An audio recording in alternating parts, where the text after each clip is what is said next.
This week, Brian. How are you? I'm good. How you doing? Doing well, thank you. Does this bother you? No, not at all. Hello. Hello, how are you? Oh, it's just so dark in here. Darkness. I tried to. Darkness. Yeah. And then Brian's was wearing the hat, so it's like, Right. we'll see him. Yeah. So, So tell us how you got involved with this project. well, people are gonna hate me for this. I got lucky. I don't know, my manager called. I was actually in the middle of shooting one night in Miami, and we were on a break, and my manager called me and said, "Hey, you want to do Green Lantern?" I was like, "What are you talking about?" He said they got the animated movie going, and they people are asking around about you. They want you to come do it. I was like, "Are you serious?" So I have no idea who was looking at me or who was trying to holler. I don't know, but I'm not going to question. I'm just going to accept. But yeah, that's how it happened. It was pretty awesome for me because I'd worked in animation a few different times before, and to get an opportunity like this was really truly amazing. I mean, animation's a fun world to live in, but it's very difficult and hard to actually get into. Very difficult job to do as well when it comes to doing it really at a high level. So stepping into it, I know the challenge really was about making sure that I could meet the stakes. I could meet the expectations, because it's not just going there and start talking and speaking and I'm good. Like, no, you have to perform still, So I got lucky, and I just hope I lived up to it. And Brian was just talking about how difficult it is to act alone, Yeah. but without that connection and without that feedback. Yes. What was that the most difficult thing So about it for you? that is one of the difficult elements, because, say for live action, you get to respond to whomever is you're acting alongside. So your responses, it's easier to be more reactive and organic, because you can draw from how somebody looks at you, how they touch you, how they, say something to you. Hey, hold up, you know what I mean?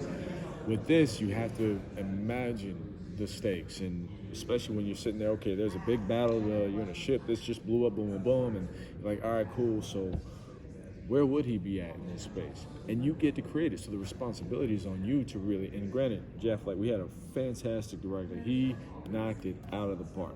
And when I saw the movie, I was like, oh, that's an even harder job for them to do, because all of our relationships feel seamless, like we were all in the same room. Today is the first day we all met, the cast. That's what they were saying. Yeah. So they did casting, and our producers and our director did a hell of a job. But you have to imagine it. You have to create the stakes. You have to create the intentions from a different place.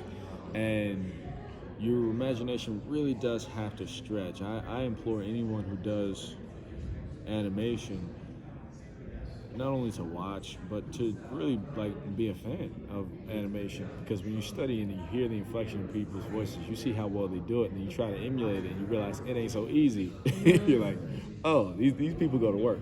So yeah, it's difficult not having the other performers to directly act off of or respond to, but it puts you in a hot seat as a creative to stretch your muscles and learn a little bit more about what you're capable of. And that is the thing I love the best, because it really does test you. It tests your merit, and you really got to step up to the plate.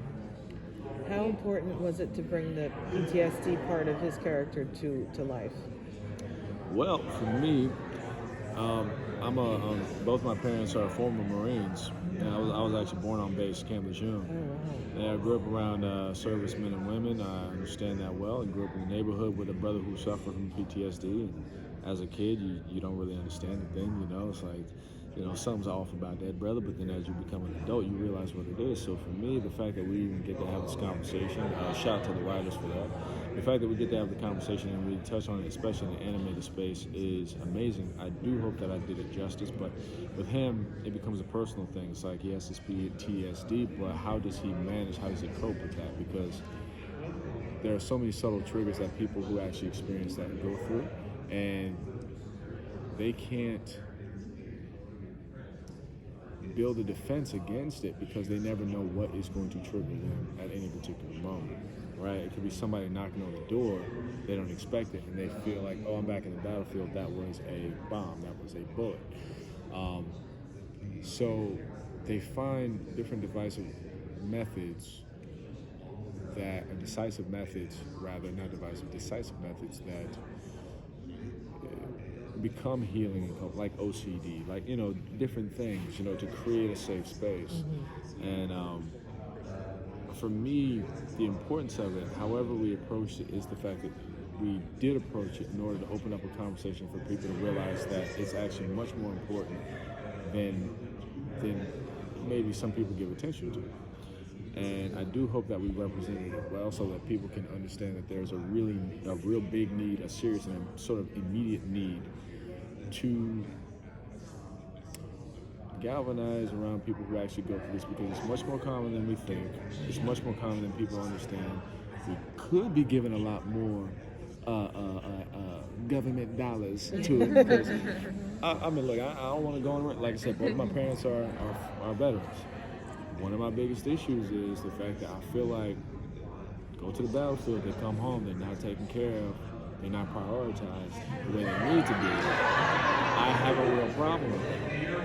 And I don't understand why, when they're the ones who allow us to live, they put their lives on the line to allow us to live, the lives that we do in this bubble of safety. So the fact, again, like that we get to tap into that, and because it's animated, you're going to get a younger audience that's going to understand what that is. They're going to do the research because, this is the Google generation, and hopefully we grow up with a different generation of people who are more aware, more empathetic, and a little bit more in service to the need of trying to address PTSD. Sorry, it's a very long answer. It's okay. No, it's good. I have a lot to say. So you've immersed yourself in the DC universe now as Hawkman and now as Green Lantern. Can you talk about the importance of diversity in the comic book area and your film history? Sure. Oh, I will answer real quick. But, yeah, please. I will answer real quick as I'm getting up.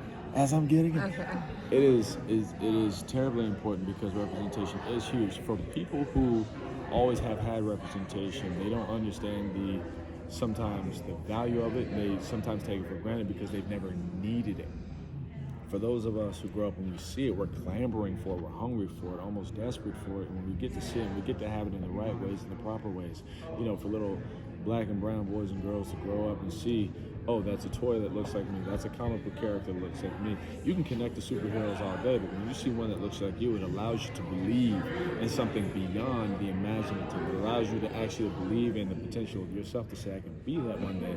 Growing up, I see superhero movies, but when I see the black ones, I'm like, boom, I can actually be a part of it, Or, granted, in my situation, I can be a part of things that aren't generally, like me, but we have the opportunity because now there are a lot more people who are taking inclusion more seriously because they understand the necessity for it. And we are, look, I'm paraphrasing in Simone and that, artists need to reflect the times in which they live.